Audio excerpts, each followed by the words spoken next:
So in this video, I'm going to show you how to add a gradient to text on Adobe Illustrator. So right now, as you notice, I have a text here that says bloom. If I click on window and if I go to gradient, right now if I select it and if I click on the gradient, it will not be applied.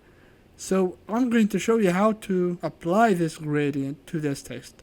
So what you should do is that you should right click on the text, then go to create outlines. So once you do that, when you click on the gradient, it will be applied. So we have applied our gradient to this text now. Even if we want to change the angle, for example, we can also do that.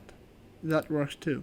So this is how basically you can apply a gradient to a text on Adobe Illustrator. So I hope this video was helpful, and if you have any questions, please let me know in the comments below. And don't forget to subscribe to my YouTube channel.